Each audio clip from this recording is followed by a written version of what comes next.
Olá pessoal, hoje nós vamos começar uma série nova. Vocês acabaram de assistir uma história de terror, né, o lado oculto do nazismo, né? Acho que aprendemos bastante juntos, né, com essa série de 3 vídeos e agora nós vamos para mais uma série cabeça. Bora fritar os miolos. Hoje nós vamos falar sobre o poder das pedras. É um assunto robusto, é um assunto que eu quero me aprofundar para não deixar nenhuma margem de dúvida para vocês. Então, esse tema, essa pauta também será dividida provavelmente em 3 vídeos, tá? Eu não vou conseguir compactar, sumariar em pouco tempo, né? Eu gosto de ensinar com detalhes. Eu poderia fazer um vídeo por dia de 15 minutos, né? Só que aí eu trataria todos os temas de uma maneira muito rasa, de uma maneira muito superficial. Eu gosto de aprofundar nos estudos, né? E para quem acompanha a gente no canal, vocês estão vendo que muita coisa está rolando aí, né? Se você já leu a série Filho do Fogo, né, que vai de 1 a 7, que agora tem as caixas box, você vai perceber que assistindo um vídeo meu chamado Filho do Fogo, Profecia Cumprida, muita coisa aconteceu. Estava escrito, esse livro foi escrito há mais de 20 anos, né? Se você ler a trilogia Quilaim, você vai entender melhor desse preparo global para as plataformas do anticristo, está abertamente ali. A história de Mitre, publicado pela Planeta, da mesma forma, vai te expandir horizontes para te mostrar mais o mundo espiritual. Rastros do Oculto, que eu fiz questão também de colocar aqui atrás, fala sobre portais dimensionais, a história do diabo, a influência do diabo na história, espíritos territoriais, ou seja, expande muito o seu conhecimento, tá bom? E vídeos, outros também que eu poderia sugerir para vocês, quando eu falei do vídeo Protesto, a chama que queima a palha. Eu cantei a bola que a Dilma ia sair. As pessoas não deram importância, não, Dilma não sai, não tem evidência, não tem prova, saiu, né? A revista Economist cantou a bola que esse ano ia acontecer muita coisa em 2020. Eu fiz um vídeo que eu gravei em 2019, né? E nesse vídeo de 2019 eu falei, interpretando, né, a capa da Economist, dentre elas citando que haveria uma pandemia esse ano, né, que o Brexit ia acontecer. Também falava uma menção a Tóquio, né, as Olimpíadas foram canceladas em Tóquio, fazia menção à China, ou seja, da onde veio a pandemia, fazia menção à guerra, né, os Estados Unidos atacou o Irã e por pouco não disparou uma guerra mesmo. Então, tudo que a Economist está colocando ali está dando certo, né? Sinal que eles conhecem um calendário. Então, da mesma forma, eu conheço um calendário e até agora está tudo acontecendo. Se daqui para frente vai acontecer ou não, não sei, né? Mas que até agora está acontecendo, está. Se você assistiu outro vídeo meu, Lei Marcial, foi gravado em 2017, Lei Marcial e Extermínio da População Mundial, estamos exatamente nesse cenário. Estamos fazendo um ensaio aqui para ser aplicado a lei marcial e também esse ensaio do coronavírus para ver o cálculo, né, da capacidade de expansão de uma pandemia no nosso século, no século 21. Né? Mais para frente vai vir a pandemia para valer. Né? Agora é um ensaio, não tem alta letalidade, é um ensaio, mas foi soltada propositalmente para fazer um teste, não tenho dúvidas disso. Né? Também a Economist e o calendário que eu conheço prevê que o nosso presidente, Bolsonaro, provavelmente saia do cargo. Né? Eu estou gravando esse vídeo em março, então até no mais tardar março do ano que vem, é provável que ele saia do cargo para que o vice assuma. Né? Esse era o planejamento que tinha, né, a seita, a Irmandade, né, para preparar as plataformas, e o Donald Trump provavelmente seria também reeleito com a ajuda da Rússia mais uma vez. Se vai acontecer ou não, não sei, mas estou passando para vocês algumas informações prévias. E a cada momento a gente vai estar passando informações novas, a cada momento estratégias novas, para que a gente possa combater o bom combate. Eu não vou fazer alarido, né, de divulgar todo o calendário para não causar pânico, e também eu vou passando para vocês cada etapa que nós estivermos vivendo, as estratégias certas, tá bom? Logo, logo vai ter vacina obrigatória, né? Então, enfim. A cada etapa aí a gente vai estar dando ao toque, tá bom? Então hoje nós vamos falar sobre o mistério, né? O poder das pedras, Quero lembrar a vocês que quem fez as pedras foi Deus. Deus fez as pedras, não é verdade? Não foi o diabo. As pedras foram utilizadas ao longo da Bíblia, elas são citadas de Gênesis a Apocalipse. Elas foram utilizadas para erigir altares, né? Foram utilizadas para matar Golias, lembra? Davi usou a pedra também. Foram utilizadas para construir muralhas de proteção, né? Estavam presentes nas vestes dos sacerdotes, né? Por quê? Haviam 12 pedras nas vestes dos sacerdotes. Para simbolizar as 12 tribos de Israel. Sim, mas por que foi feita essa escolha destas pedras? Por que não outras? Diante de um universo tão amplo que nós temos de pedras preciosas, por que foram escolhidas aquelas especificamente para representar, para simbolizar as tribos de Israel? Será que aquilo não seria uma espécie de um colete, né, ou uma blindagem espiritual para protegê-los de forças malignas? Nós vamos conhecer mais e saber se isso é fato ou boato nesse vídeo também, né? E também por que, né, que as tribos, né, de Manassés e Efraim entraram nesse contexto. Manassés e Efraim se tornaram tribos, eles foram filhos de José, do Egito. Mas José ele se casou com uma egípcia, Asenate, né? Não é julgo desigual? Quer dizer, como é que eles foram merecedores de ganhar esse status, né? E de receber também uma pedra que simboliza, né, a cada uma dessas tribos? Também nós vamos aprender nesse vídeo, né? Então, essas pedras sacerdotais, todas elas têm os seus símbolos e a gente vai explicar detalhadamente nesse vídeo, por isso que não dá para sumariar num conteúdo só. Quero ampliar isso daqui. Quero também lembrar que o próprio Lúcifer, tá? Eu vou usar o termo Lúcifer, tá? Você pode pensar em Satanás, em, né, o adversário, o diabo, mas vou usar Lúcifer para ilustrar bem aqui, porque assim ele era quando ele estava no céu. Lúcifer significa portador de luz, estrela da manhã que caiu do céu, enfim. Vamos colocar dessa maneira para que fique fácil o seu entendimento, tá? Então, Lúcifer, ele ganhou 9 pedras de Deus, 9 pedras. Eu já tenho vídeo sobre isso, o enigma das pedras de Lúcifer e tudo mais, mas aqui eu vou aprofundar, nós vamos entender melhor. Ele ganhou 9 pedras. Por que que 9 ele ganhou e não 12, como os sacerdotes ganharam? E por que que Lúcifer ganhou algumas pedras que os sacerdotes não ganharam? Não ganharam. E por que que os sacerdotes ganharam pedras que Lúcifer não ganhou? E por que também que os sacerdotes ganharam uma pedra, Lúcifer ganhou a mesma pedra, e essa mesma pedra é citada em Apocalipse. Há feito uma conexão nelas, né? E por que, mais curioso, Lúcifer ganhou uma pedra que os sacerdotes não receberam, mas essa pedra que Lúcifer ganhou, Lúcifer recebeu 3 pedras que os sacerdotes não receberam. 3. Das 9, 3 ele recebeu e nenhum dos sacerdotes receberam. Por quê que foi feita essa escolha dessas 3 pedras? Dessas 3, uma delas é citada em Apocalipse, apenas uma. Qual a conexão dessa pedra dada para Lúcifer com Apocalipse? Por quê? Que ela aparece ali, inclusive adornando a cidade santa, né? Não fala nada, não remete a uma espécie de castigo, sei lá.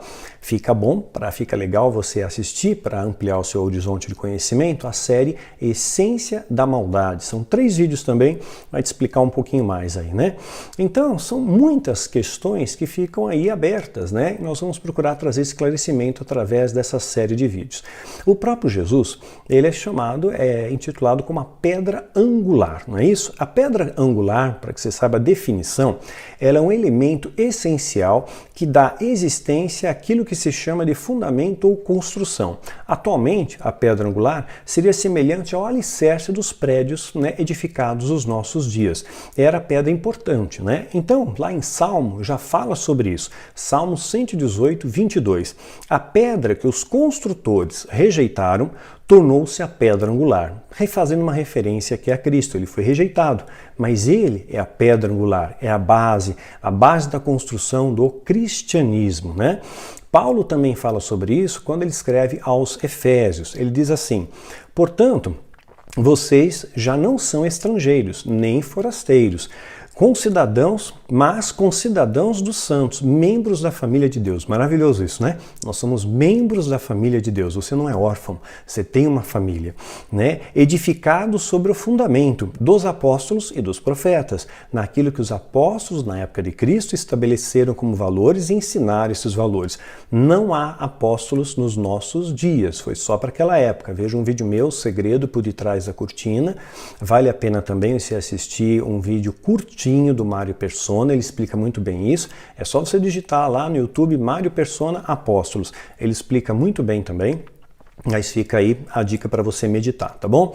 Então Jesus, aí está continuando o verso de Paulo aqui aos Efésios, né? Edificado sobre o fundamento dos apóstolos e dos profetas, tendo Jesus Cristo como pedra angular. Jesus é a base. Tudo que sai dessa base, tudo que sai desse esteio, desse lastro que Jesus nos ensinou, está errado? Está errado. Jesus diz para nós sermos simples como a pomba e prudentes como a serpente. Cadê a prudência, né? Em igrejas que ajuntam pessoas para fazer cultos no meio de uma pandemia, onde está todo mundo ficando em casa, né? E você pode gerar mais contaminação ainda. Cadê a prudência, né? Então nós temos que ter sabedoria, né? Quando Deus falou para José, pai de Jesus, foge para o Egito, eles fugiram. Quando fala volta, aí eles estão voltando. Aí fala em sonho, não vai para Jerusalém, você vai para outra cidade. Eles obedeceram, foram para Nazaré. Então obediência é importante, cada etapa é importante, né? Quando Deus falou que ia ter o dilúvio, Noé construiu a arca, né? Ele foi taxado como louco, mas ele obedeceu, né? Então nós temos que buscar essa obediência. Quando o anjo da morte passou pelo Egito, né? Qual era a ordem? Os hebreus tinham que ficar em casa, não na rua, né? Tinham que ficar em casa, e eles obedeceram.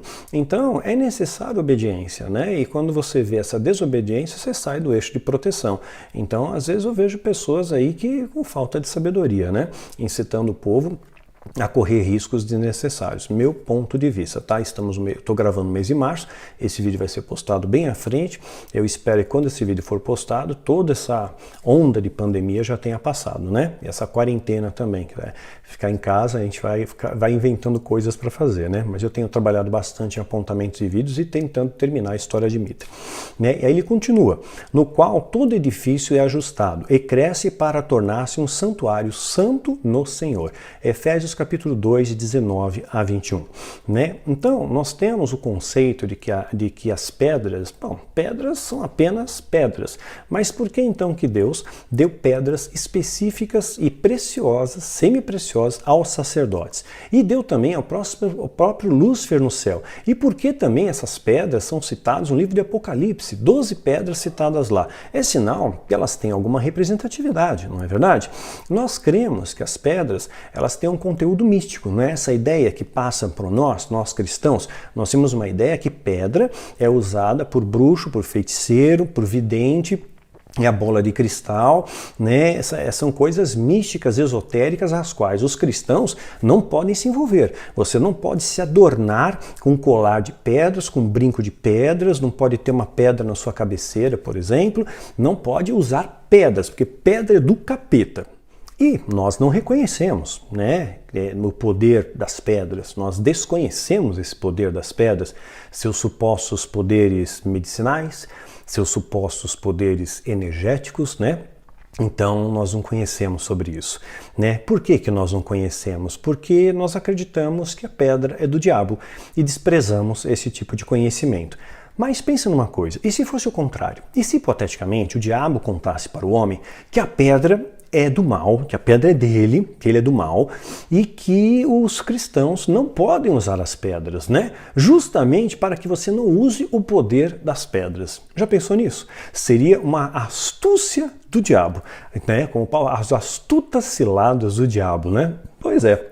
Fica aí para pensar a respeito. Nesse vídeo a gente vai trazer também respostas, né? As pedras também têm suas simbologias, elas teriam poderes, né? Quem sabe, né? Então é o que nós vamos estar estudando nesse vídeo, melhor dizendo, nessa série de vídeos, tá? Eu quero começar pelo Egito. O Egito é bastante conhecido, nós já temos vários vídeos sobre o Egito, né? E também falamos bastante em Rastro do Oculto, mas eu quero contar um detalhe que não foi narrado nos livros e também nos livros, tá? Nos vídeos e nem nos livros, né? Vamos analisar hoje, de uma maneira muito especial, um aspecto das pirâmides que poucas pessoas conhecem, né? Além da precisão matemática que as pirâmides possuem e a sua incrível engenharia, né? Ela foi construída também com materiais muito exclusivos, materiais escolhidos para permitirem uma condutividade elétrica, para produzirem um campo eletromagnético, né? Então é muito doido isso, né? E a posição escolhida para as pirâmides não foi por acaso. Dá uma olhadinha no vídeo meu chamado O Ninho da Serpente, verdadeiro mapeamento espiritual. Nesse vídeo vai te explicar.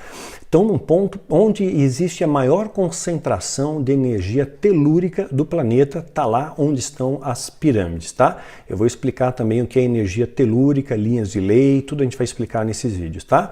Então, a grande pirâmide, a de Gizé, por exemplo, ela seria, na verdade, uma grande usina, né, de energia. Ela produziria um enorme campo magnético, mas para qual finalidade? Por quê? Né? Gerando e talvez captando eletricidade.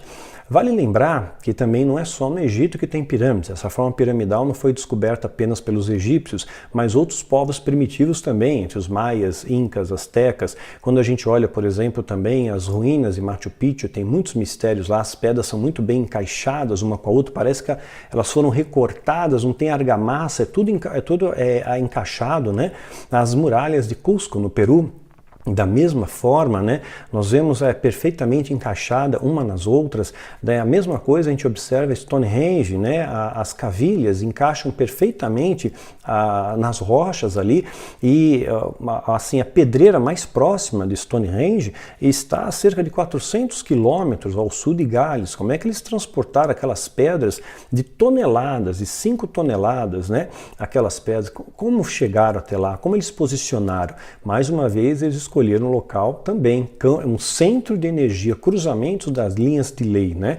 E também um campo de energia telúrica muito forte, né? Então, seria possível a gente apenas cogitasse que alguma civilização, qualquer que seja, tenha alcançado um elevado grau de conhecimento e depois, com o tempo, as suas descobertas foram apagadas? Como as pirâmides, por exemplo, a gente não tem nenhum registro de como elas foram feitas, não temos hieróglifos, não tem plantas, não tem nenhuma evidência de como elas foram feitas e nem para que foram feitas. Isso parece que se apagou da história, né? Isso deixou de ser contado e recontado, né, para os seus descendentes, né, seus filhos, seus netos. O que aconteceu? Será que isso seria possível ou isso foi de forma proposital, né? E será, se isso fosse possível, será que mais tarde nós, hoje, com o nosso conhecimento, com a nossa tecnologia, nós não poderíamos redescobrir esses valores, né, resgatar esses valores e conseguir entender essa engenharia por trás, né, dessas construções que estão no mundo inteiro, construções megalíticas, né, no mundo inteiro?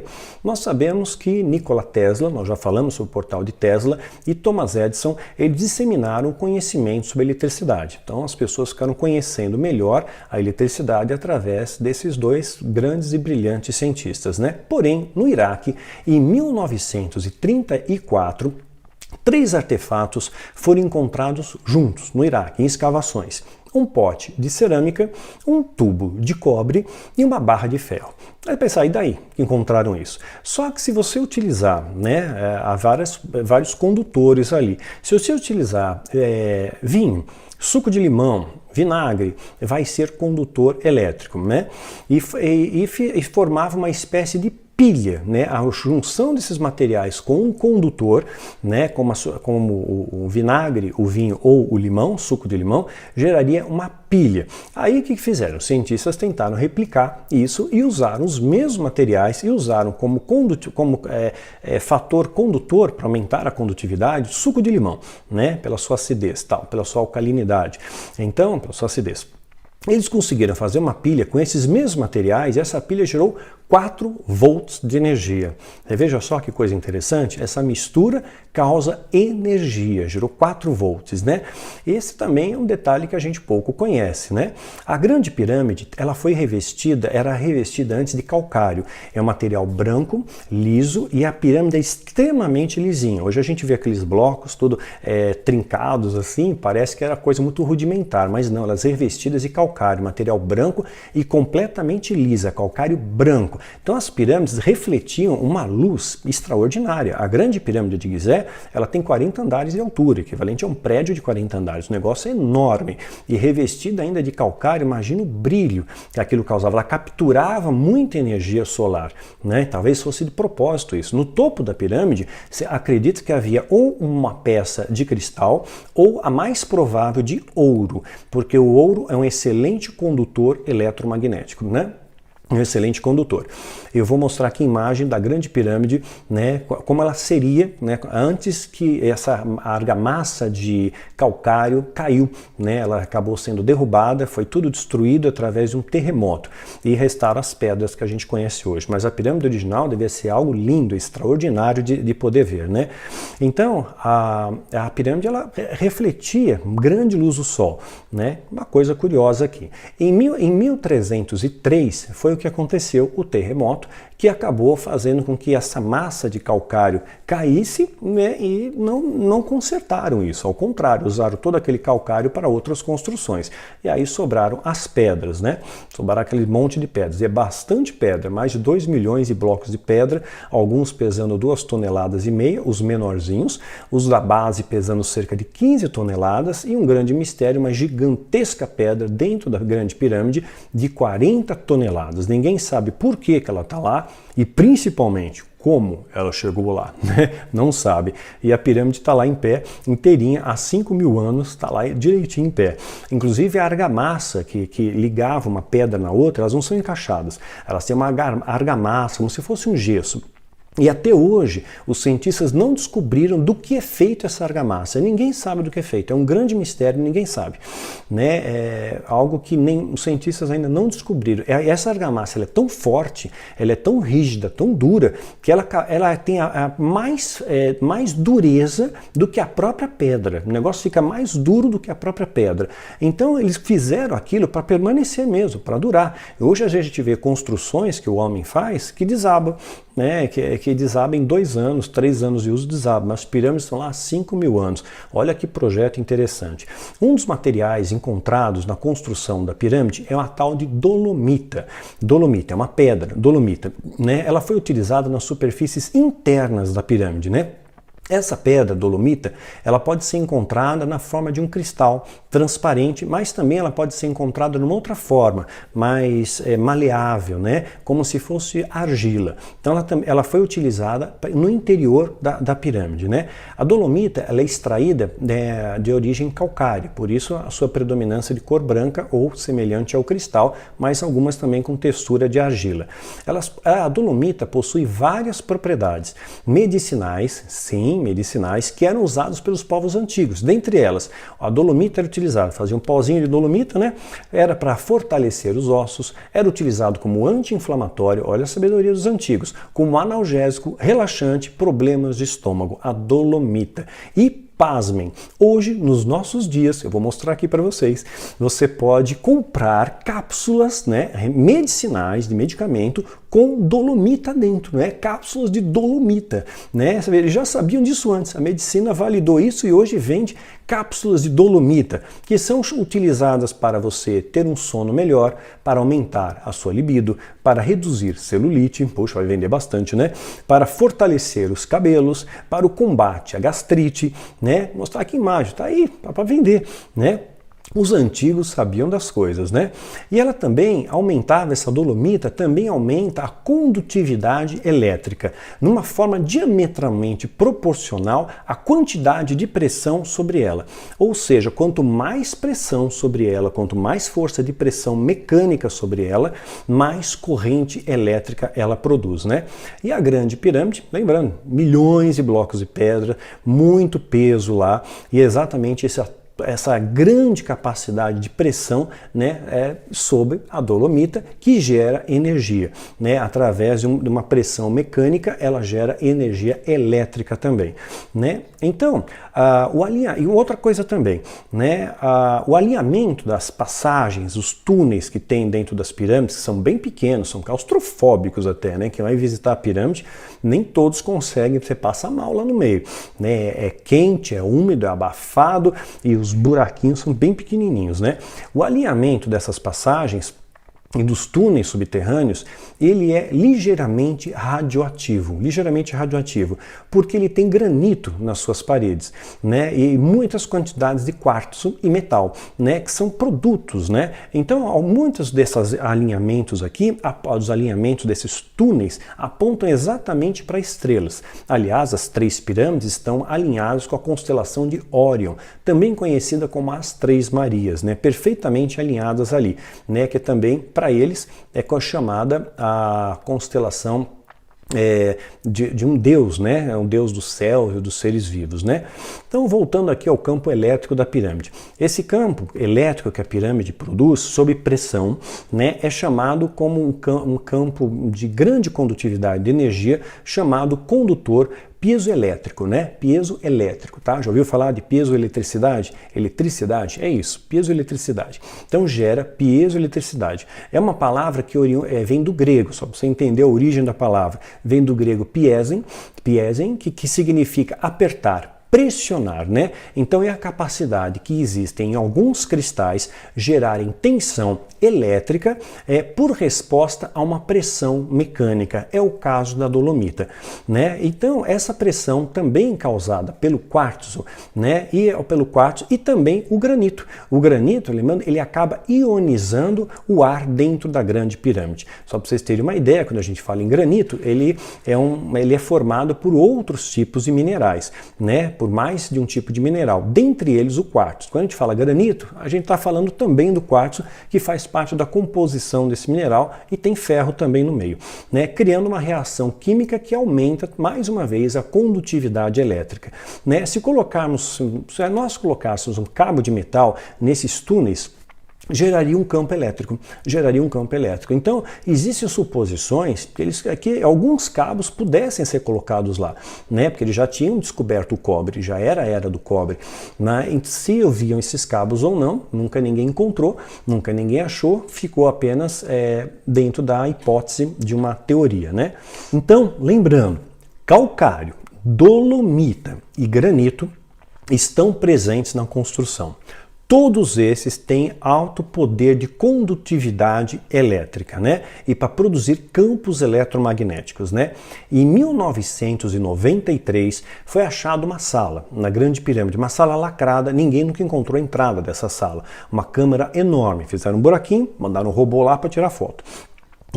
E essa enorme sala, ninguém sabe exatamente o propósito. Alguns chamam de Câmara da Rainha, mas não tem nada lá dentro. O que eles encontraram foi, na verdade, enormes cabos de cobre, né, colocados ali dentro, né, cuidadosamente trabalhados, e algumas inscrições nas paredes, dando a impressão de como esses cabos deveriam estar posicionados, e também o que leva a supor que haveriam mais cabos, né? Não encontraram, e a sala estava lacrada. Se sumiu, não se sabemos, ou se só existem aqueles mesmos, né?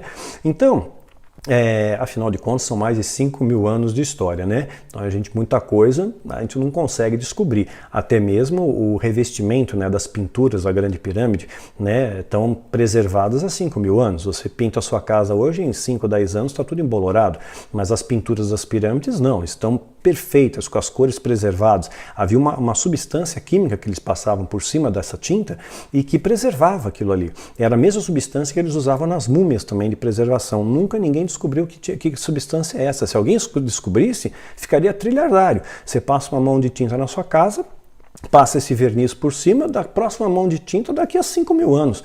Falia as indústrias de tinta, né? Mas ninguém descobriu o que é. Tem muitos mistérios que envolvem, né? Na pirâmide também está faltando aí um condutor, né? Um condutor líquido, lembra? Para você fazer a condução elétrica, você tem que ter um condutor, né?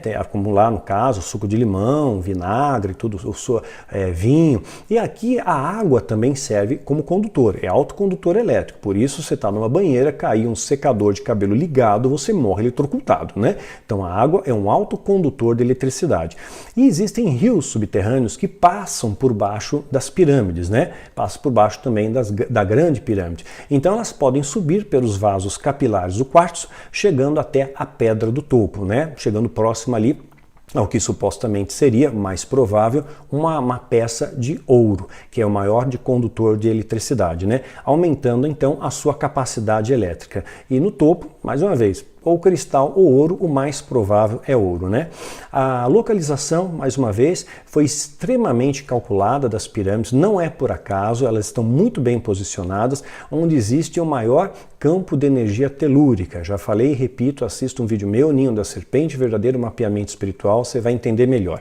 A Terra, ela é um ser vivo, né? Nós imaginamos a Terra é um ser vivo. Ela absorve energia solar, né? E ele emite energia também, não é? Na Terra nascem plantas, né? Na Terra produz minérios, então a Terra é um ser vivo, né?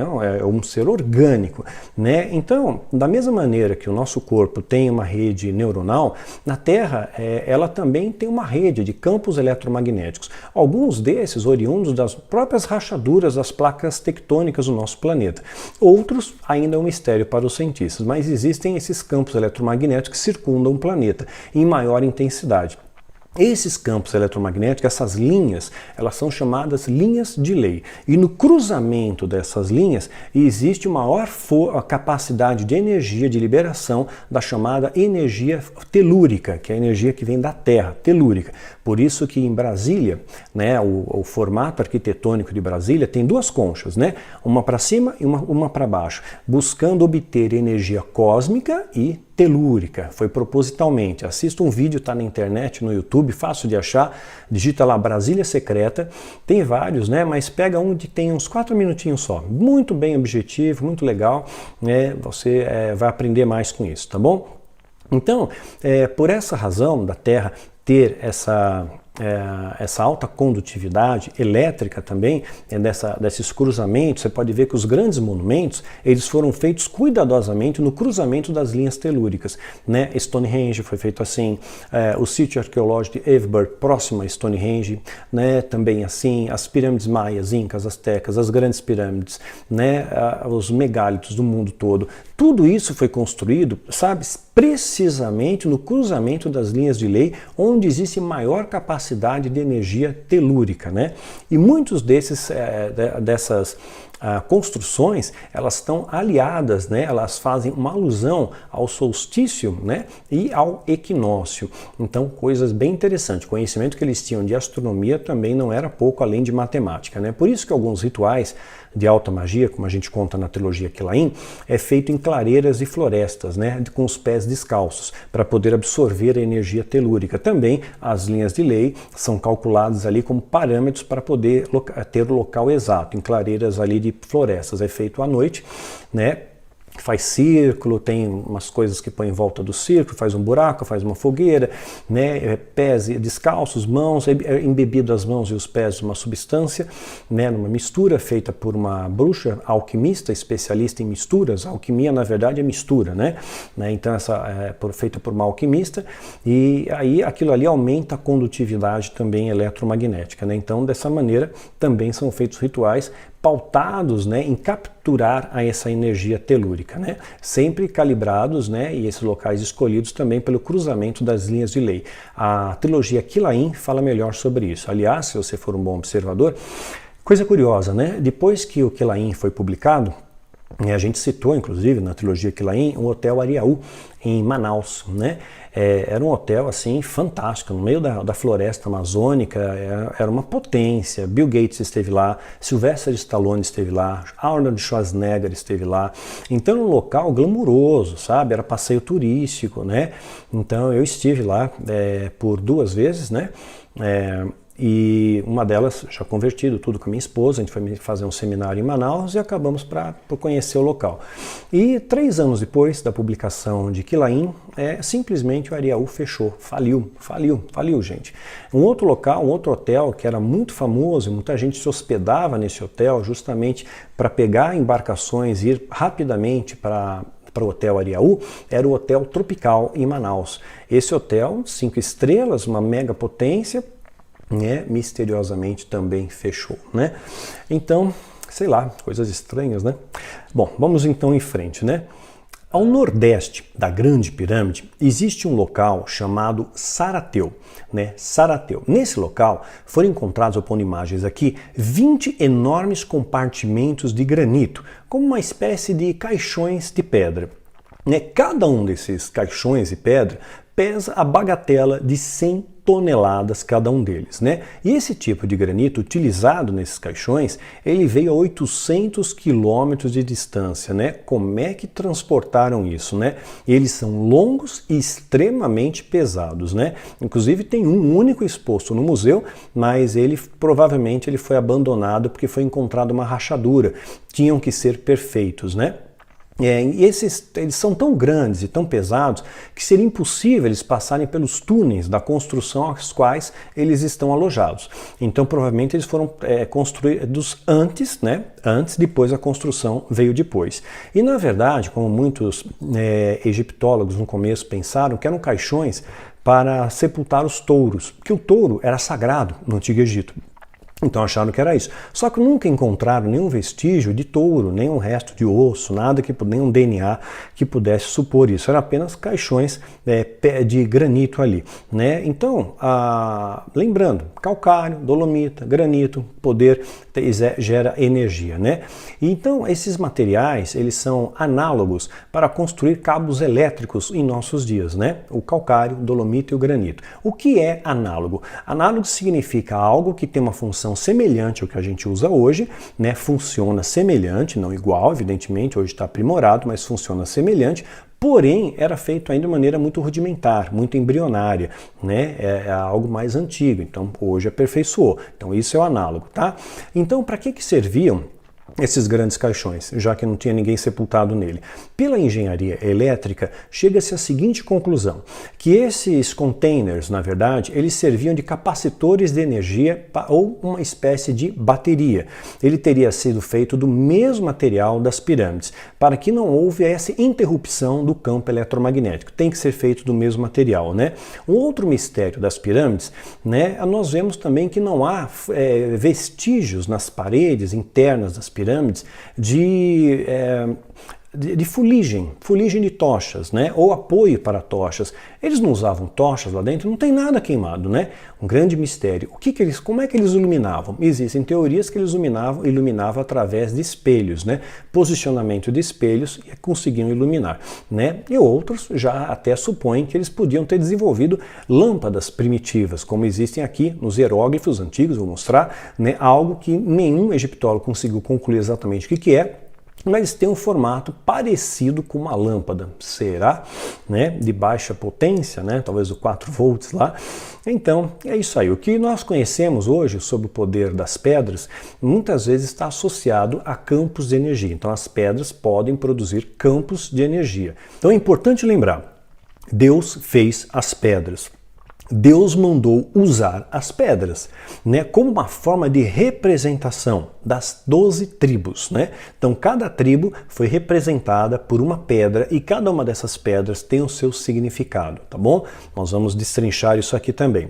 Então nós vamos aprender nessa série de vídeos o que essas pedras representam, né?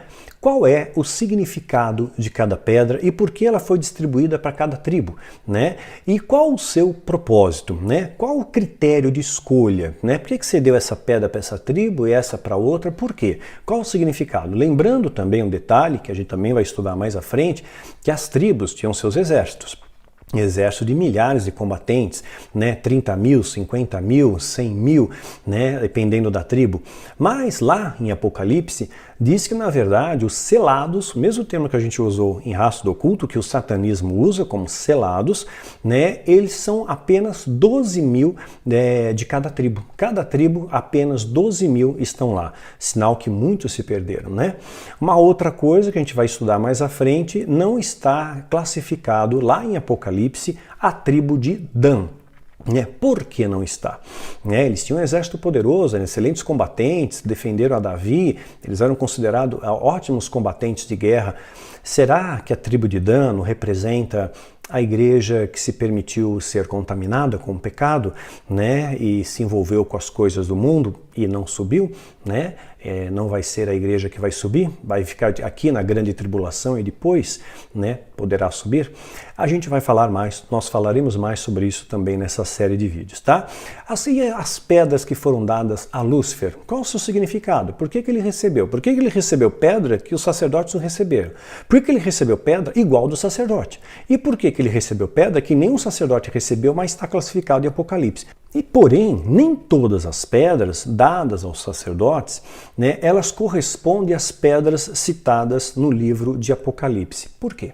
né? Não deveriam ser as mesmas, né?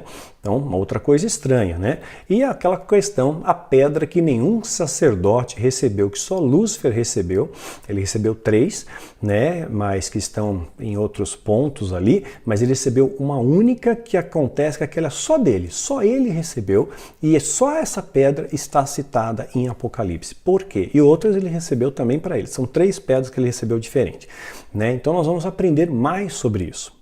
Então são coisas para nós meditarmos no próximo vídeo. Existem pedras de cores diferentes, pedras escuras, negras, por quê? O que elas representam? Pedras na cor azul, pedras de cor vermelha, e o que elas representam, né? O que isso significa, né? Significa que nós estamos em apuros? Não, né? Significa que você vai aprender mais a esse respeito, tá bom?